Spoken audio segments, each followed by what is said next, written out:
Walker, Season 1, Episode 13, Defend the Ranch, picks up where the last episode left off with Clint West, his son Trevor Strand, and Clint's henchmen who come to Walker's ranch to extract revenge on not just Cordell, but his entire family and even Hoyt Rollins, who is at the ranch. Clint shoots Liam in the chest near his heart and leaves him for dead out on the front lawn and takes the rest of the family in, including Hoyt, and sits them down at the family dinner table and ties them up to the chairs at the table. Bonham is not there.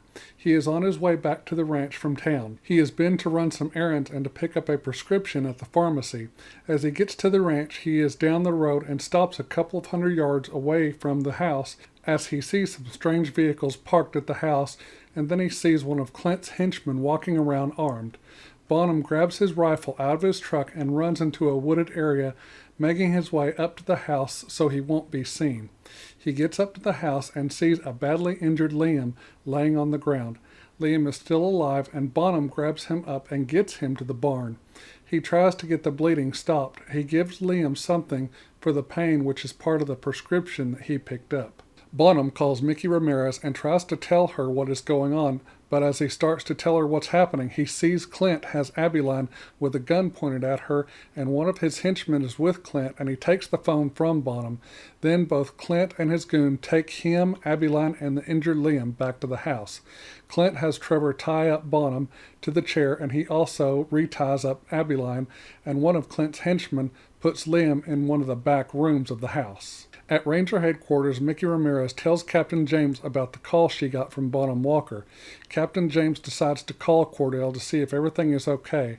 After the call, James says to Ramirez that he sounded a little off, but maybe that was because of his DPS hearing scheduled for later on that day. Clint tells Walker that he and Hoyt are going to rob a bank. He sends one of his henchmen to follow them and watch them to make sure it gets done. On the way there, Walker apologizes to Hoyt, not just about kissing Jerry, but also for dragging him into all this. Hoyt accepts Walker's apology. Hoyt and Walker go into the bank, and Hoyt does most of the work and makes it look like he is holding Walker as his hostage. They both get out of there with the money they are supposed to get, and without anyone hurt or dead. As Hoyt and Walker drive off and avoid the police that Clint called on them earlier, they run into Ranger Ramirez, who at first thinks Walker is doing this for real until he tells her that Clint and his men have his entire family held hostage at the ranch. She lets them go so they can get back to the ranch, and she follows behind to let Walker know that she has his back. While Walker and Hoyt are on their way back, Clint snoops around the house and he finds the prescription Bonham had for the pain pills for his cancer, and he apparently has not told Abilene or anyone else about that, and that is how she finds out when Clint looks at the prescription bottle and reads the name of the drug for the pain pills. Also in the back room, Liam is bleeding out and is not doing good at all. Clint leaves the house and leaves Trevor in charge. Trevor lets Stella and August go and check on their Uncle Liam and help him if they can. They can tell if he doesn't get treated soon that he will die. Trevor hands Stella a cell phone to call Coach Trey and get his help since he was a medic in the military. Stella and August, with help from Trey on the phone, have to do a sort of makeshift surgery on their uncle and cauterize his wound to keep him from bleeding out any more than he already has. Clint comes back in the house just as they are finishing up working on cauterizing Liam's wound. Clint gets mad at Trevor and orders everyone outside just as Walker and Hoyt drive back up. It is dark outside, and Walker thinks he is done with Clint since he robbed the bank, but Clint says no, he wants them all to suffer, especially Cordell. Hoyt still has his handgun he used at the bank, and he is able to create a diversion to get the family to safety, and a shootout begins between Walker, Clint's henchman, and Hoyt. Mickey has just pulled up fairly close to the Walker's house and hears the gunshots and calls in backup and runs towards the house.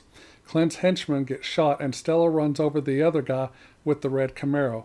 Hoyt thinks Clint gets hit and goes to check to see if he's down when Clint takes out a knife and stabs Hoyt in the stomach and lower chest area. Walker sees what happened and goes to his friend as Hoyt stumbles up toward the lawn area of the house near Bonham and Abilene Walker. Cordell, Abilene, Bonham, August, and Stella gather around Hoyt as he lays bleeding on the ground, and Walker says to him, "Don't you dare die on me." Hoyt says it was always going to end like this. He looks at them all and tells the entire Walker family he loves them and dies in their arms. Abilene cries as he passes away. Suddenly, Clint puts the muzzle of his handgun up against Cordell's head, and Cordell violently knocks it out of his hand, and they get into a grappling fight on the ground when Trevor shoots his gun in the air to stop them. Mickey Ramirez comes in from behind Trevor and orders Trevor to put his gun down as it is pointed at Cordell. She is able to talk Trevor down by telling him that she met his mother one night when she was pulled over for speeding. She tells Trevor that she was speeding because she was going to see him, and she was excited about getting to see him that night. His dad tries to get him to shoot Walker, but instead he puts his gun down, and Clint sees another handgun laying close to him and goes for it. All of a sudden, a shot is heard, and we see that Clint has been shot in the heart by Liam, who comes stumbling out of the house, who is still injured, but was able to get back to his feet and save his family and his brother. Clint dies, and Trevor cries in the arms of Mickey Ramirez as he mourns his dad. Cordell goes over to Liam, and so does Bonham, August, and Stella as he sits on the ground. Abilene stays with Hoyt's body just a few feet away from everyone else. The next morning, Walker comes in to talk to Captain James about the events of last night and about everything since Emily died, and he says right now he's not 100% and he can't do the job right now. He takes off his badge, looks at it. Captain James sees what he is doing and doesn't say anything but shakes his head no, but Walker just gently lays it on Captain James' desk and walks out of his office. And that is how Walker, Season 1, Episode 13, Defend the Ranch, ends. Okay, so this is just a warning for parents and guardians who let their kids watch this show. This episode was pretty violent and pretty bloody, so just FYI on that. This was a pretty good episode. I knew someone in the Walker family was going to get seriously injured or killed, and I was right. One gets badly injured by a gunshot wound, which at one point we think we're going to lose him, but he ends up pulling through thanks to Stella, August, and Trey. However, we unfortunately lose the lovable, funny, mischievous Hoyt Rollins, the best friend of Cordell. The whole time, Clint, Trevor, and Clint's men have Walker and his family tied up inside the house, and then after Bonham gets caught, I kept wondering if Walker is going to contact Mickey and Captain James to let them know what is happening. So, yeah, the whole time I was like, well, how's he going to get word out to his people to let them know, hey, me and my family are in trouble? I was just like, this is going to take some doing on their part, or Walker's part. Which brings me to the next thing, which is a plot hole in this episode. How in the hell did Mickey know where to look to find Hoyt and Walker after they robbed the bank?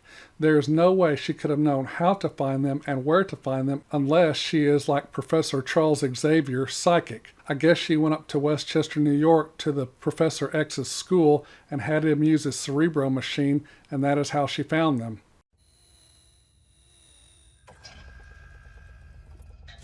Welcome, Professor. Welcome to Cerebro. You want me to leave? No, just don't move.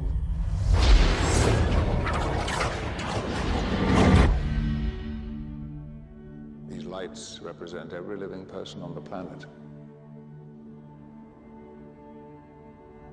The white lights are humans. And these are the mutants.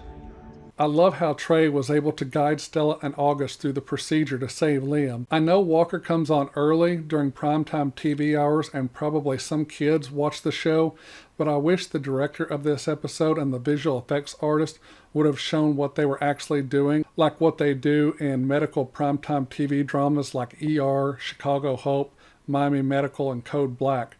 I think that would have added excitement and heightened the drama to those particular scenes. They didn't show them cauterizing the wound, but you know what they are doing when it's happening. I am glad Trevor at times was able to get his humanity back and get his dad out of his head and help Stella and August. I think what also gave him back that humanity was when Mickey Ramirez talked him down by telling him about the night she met his mother. So now I'm going to talk about Bonham. I know Bonham is a proud man, a tough guy, cowboy rancher, but he made a bad mistake. He should have never kept his cancer diagnosis from Abilene and the rest of the family a secret. They are his family who love him and care about him, and he had absolutely no right to keep something like that, something that important and that life-threatening from them. I would be pissed just like Abilene was. She didn't say anything, but you know she was mad and upset just by the look on her face and the look she gave him when she found out. Plus, what is worse is she had to learn it from the bad guy when he read the label of the pain pill drugs he got from the pharmacy. So yeah, you have to learn something like that from a bad guy? Yeah, that's pretty sucky. Then, the two biggest shockers for me came at the very end of the episode. The heroic and yet tragic death of Hoyt Rawlins. Like I said, I knew someone was probably going to die in this episode. I was just hoping and praying it wasn't him, but sadly it was. Then we have the next thing, which happens the next morning after all the events of the past several months and that night happen. Walker turns in his badge for an extended leave of absence. I didn't really know what to think, but something big will probably happen to make him come back and put his badge back on, but I didn't expect him to give it up at the end of this episode. That was shocking to me. As far as a grade goes, I'm going to give Walker Season 1, Episode 13, Defend the Ranch, a very strong A. So this was another great Walker episode, and like I said about one of the last episodes of the CW superhero show, Superman and Lois, I am glad this Walker episode wasn't as sad, emotional, and depressing as the last episode of Walker was. Yes, it has a couple of those moments, but not as many as the previous episode, like I said. I'm anxious to see how these next few episodes are going to play out since Walker has, for the time being, given up his badge. Okay, so that's all for this video. I'm going to say thank you so much for watching. Good night. God bless. I love all of you, and I will see you all in the next video. Bye-bye.